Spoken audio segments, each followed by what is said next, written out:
Hi hello నమస్తే ప్రేక్షకులందరికీ నమస్కారం అండి. ఈరోజు మన ఛానల్లో ఒక లేటెస్ట్ ఎపిసోడ్ ఏంటంటే చాలామంది ఒక విషయం గురించి రిక్వెస్ట్ పెట్టారు. ఆ విషయం ఏంటంటే, సార్ పడమర ఇంటి ప్లాన్ అసలు ఎలా డిజైన్ చేయాలి, దీని లోపల ఎలాంటి జాగ్రత్తలు అనేది మేము తీసుకోవాలి. సో ఈరోజు పడమర ఫేసింగ్కి సంబంధించిన ఒక ఇంటి ప్లాన్ లాగా మీకు గీసి నేను క్లియర్గా చూపిస్తాను. అయితే ఒక విషయం మీరు గుర్తుపెట్టుకోండి, ఇక్కడ చెప్పేది కేవలం ఇన్ఫర్మేషన్ పర్పస్ మాత్రమే. మీరు జస్ట్ మీ ఇల్లు ఏమన్నా చిన్న చిన్న మార్పుల కోసం మాత్రమే ఎప్పుడైనా ఎవరి యూట్యూబ్ వీడియోస్ అయినా చూసి మీరు తెలుసుకోండి. బట్ శాస్త్ర నియమాల ప్రకారం ఒక ఇంటి ప్లాన్ డిజైన్ చేయాలంటే ఎన్నో నియమాలు అంటూ ఉంటాయి. సో కేవలం యూట్యూబ్లో వీడియోస్ చూసి ఇల్లు కట్టుకుంటే మాత్రం 100% ఫెయిల్ అయ్యే అవకాశాలు కూడా ఉంటాయి. గుర్తుపెట్టుకోండి, కేవలం నాలెడ్జ్ పర్పస్ మాత్రం మీరు ఇవన్నీ తెలుసుకోండి, నో ప్రాబ్లం. ఓకే, సో ఈరోజు పడమర ఇంటి ప్లాన్ మనం ఇక్కడ చూపిస్తున్నాం. ఈ ఒకటే ఎపిసోడ్లో మీకు నేను రెండు రకాలుగా ఈ పడమర ఇంటి ఫేసింగ్కి సంబంధించిన ప్లాన్ అనేది నేను చూపిస్తాను. అంటే చిన్న ఇంటి ప్లాన్ అండ్ పెద్ద ఇంటి ప్లాన్. కొన్ని చిన్న చిన్న ఇండ్లు కేవలం ఇంటి లోపలి కొలతలు ఒక 20 అడుగులు ఉంది సార్, 22 అడుగులు ఉంది, మేము ఎలా డిజైన్ చేయాలి అన్నప్పుడు దానికి ఒక పరిష్కార మార్గంగా నేను చూపిస్తాను. రెండవ రకంగా ఇల్లు పెద్దదైతే దాన్ని ఎలా డిజైన్ చేయాలి, రెండో రకంగా చూపిస్తాను.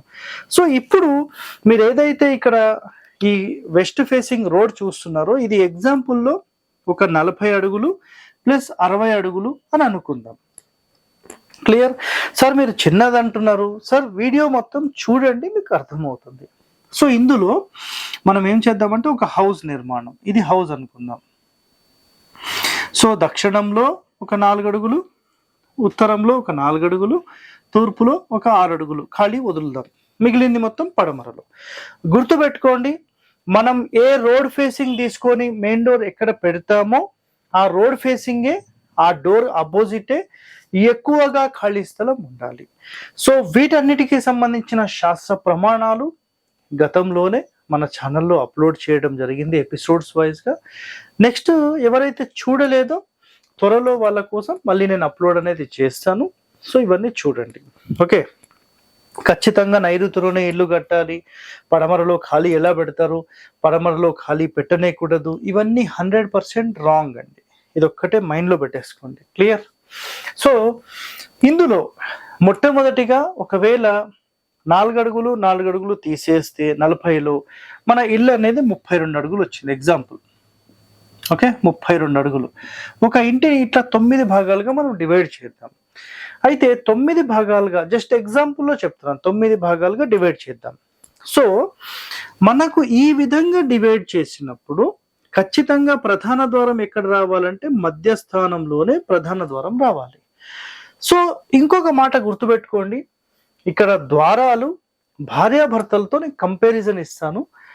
పడమర ద్వారం అనేది మీకు భార్యతో సమానం, దక్షిణ ద్వారం భర్తతో సమానం, తూర్పు ద్వారం భర్తతో సమానం, ఉత్తర ద్వారం భార్యతో సమానం. సో భార్య భార్య, భర్త భర్త. అయితే పడమర ఫేసింగ్ లో చాలా చాలా ఇంపార్టెంట్ ఒక ఈ ఇన్ఫర్మేషన్ మీరు ఫాలో కాకపోతే మీ ఇల్లు 100% ఫెయిల్ అయ్యే అవకాశాలు ఉంటాయి. ఎలాగంటే పడమర డోర్ ఎప్పుడైతే మనం ప్రధాన ద్వారంగా పెట్టామో 100% మీరు తూర్పులో ద్వారం పెట్టాల్సిందే. అంటే భార్య ఉంటే ఖచ్చితంగా మళ్ళీ భర్త ఉండాల్సిందే. సో భార్యాభర్తలు ఏ ఇంటి లోపలైతే ఉంటారో 100% ఆ ఇల్లు సక్సెస్ లో ఉంటుంది, మంచి అభివృద్ధిలోకి వెళ్తుంది. So opposite mandatory. Okay, right. ఇప్పుడు సెకండరీ ఆప్షన్గా మాట్లాడదాం. అంటే ముందుగా ద్వారాల విషయంలో చాలా మంది చేసే తప్పుల గురించి ఒక మాట చెప్తాను. పడమర ఫేసింగ్ ఇంటి లోపల మీరు ఎప్పుడైతే పడమర డోర్ పెట్టి తూర్పు డోర్ పెట్టారో సఫిషియంట్ అయిపోయింది. సార్ మాకు ఉత్తరంలో డోర్ కావాలి అన్నారు అనుకోండి, ఈ ఇద్దరి మధ్యలో ఇంకొక ఆమె భార్య, అంటే ఈ పక్క ఆయన భార్య మీ ఇద్దరి మధ్యలో ఉంటుంది. ఈమె వచ్చిన తర్వాత మీ ఇంటి లోపల కంప్లీట్ డిస్టర్బెన్సెస్ మళ్ళీ క్రియేట్ అవుతాయి. నిజంగా ఫైనాన్షియల్ అనుకోండి, హెల్త్ అనుకోండి, వెల్త్ అనుకోండి, రిలేషన్ పరంగా అనుకోండి, ఇవి చాలా డ్యామేజెస్ చేస్తుంది. కావాలంటే మీరు ప్రాక్టికల్గా ఏ ఇంటి లోపలైతే ఈ 3 ద్వారాలు ఉన్నాయో ఆ ఇల్లు ఖచ్చితంగా ఫెయిల్ అవుతుంది. ప్రాక్టికల్గా చెక్ చేసుకోండి. రైట్, పడమర డోర్, తూర్పు డోర్ సఫిషియంట్.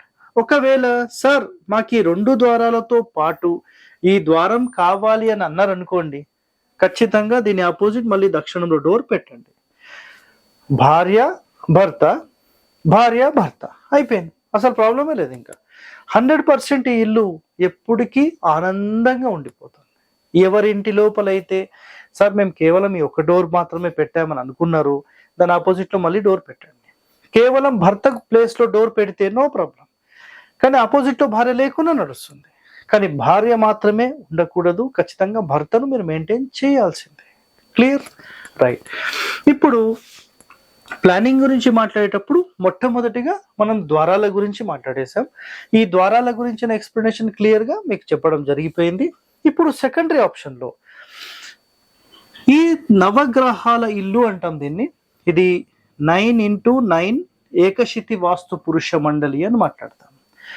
ఇదొక బెడ్రూమ్, కావాలంటే ఇదొక బెడ్రూమ్, ఇదొక కిచెన్, కావాలంటే ఇదొక బెడ్రూమ్ తీసుకోవచ్చు. ఇక్కడ ఇదంతా హాల్ కావాలంటే తీసుకోవచ్చు, ఇది పూజా రూమ్ తీసుకోవచ్చు, కిచెన్ పక్కన ఇక్కడ డైనింగ్ తీసుకోవచ్చు, ఇది ఇష్యూ లేదు.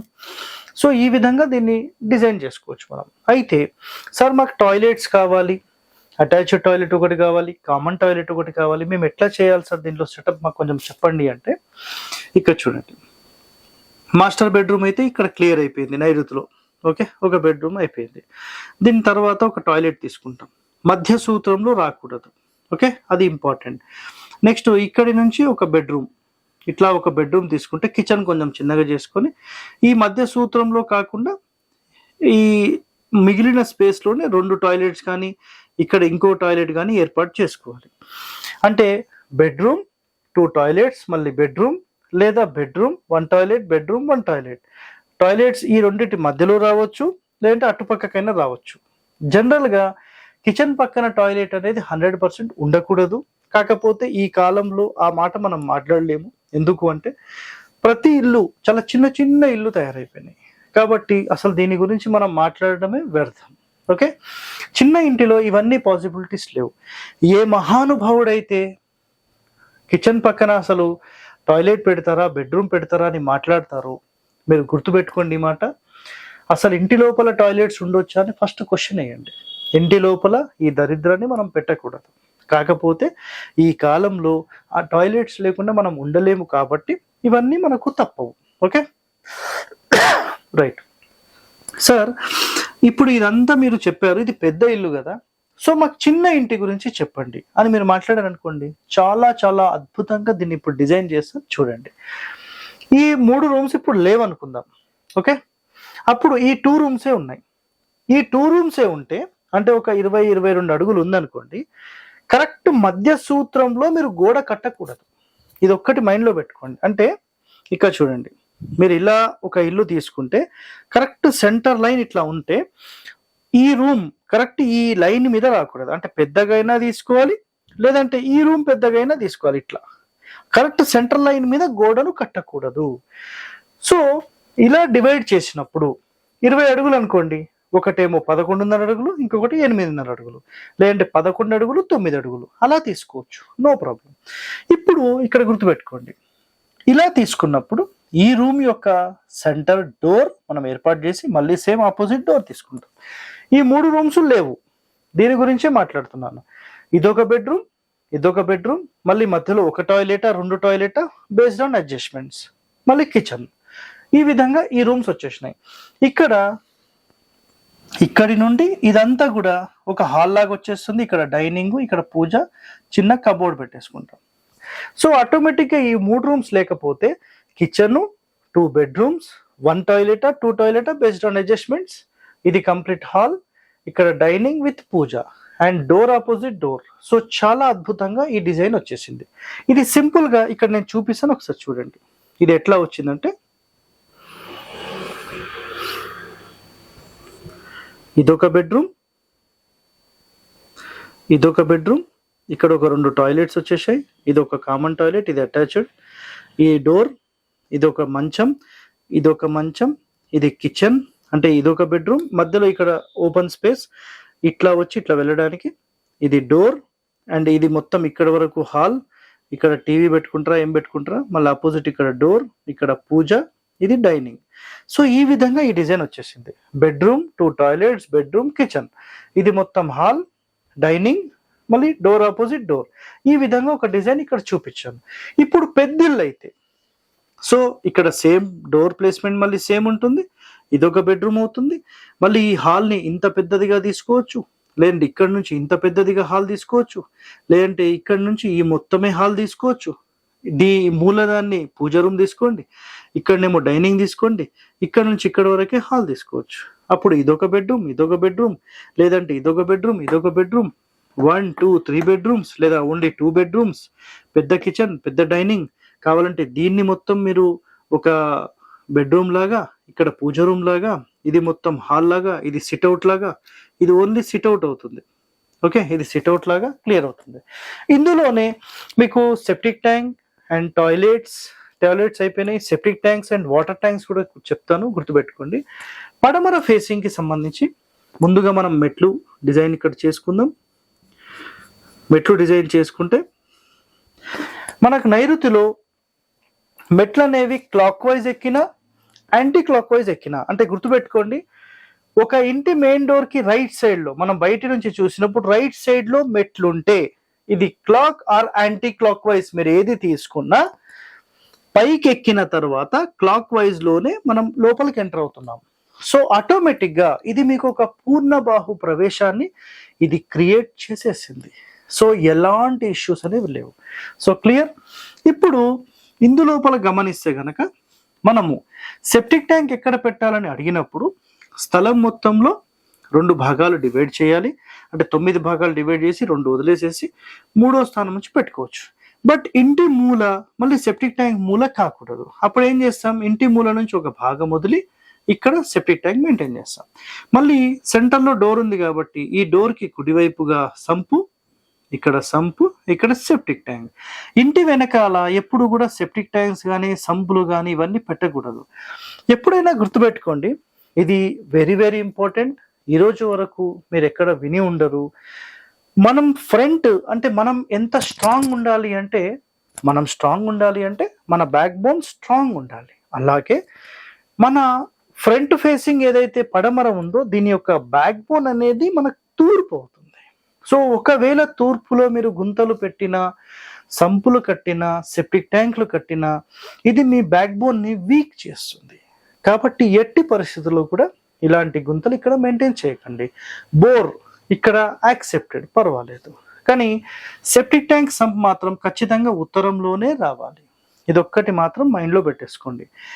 ఎప్పుడైతే పడమర రోడ్ ఫేసింగ్ మనం తీసుకుంటామో పడమరలోనే ఖాళీ ఎక్కువ ఉండాలి. ఇది 100% వాస్తవం. చాలా మంది కేవలం నైరుతిలోనే ఇల్లు కట్టాలి, ఉత్తరంలోనే ఖాళీ స్థలం ఉండాలి, పడమర తూర్పులోనే ఉండాలి, పడమరలో ఉండకూడదు, దక్షిణంలో ఉండకూడదు. అది రాంగ్ సిస్టమ్ అండి. సో ఒరిజినల్ శాస్త్రంలో చెప్పిన కండిషన్స్ ఇక్కడ ఒక ప్లాన్ రూపంలో మీకు క్లియర్గా నేను చూపించాను. నెక్స్ట్ ఎపిసోడ్స్లో మీకు తూర్పుకు సంబంధించి, దక్షిణానికి సంబంధించి అండ్ ఉత్తరానికి సంబంధించి కూడా ప్లాన్స్ చెప్తాను. So stay tune to our channel. Thank you అండి.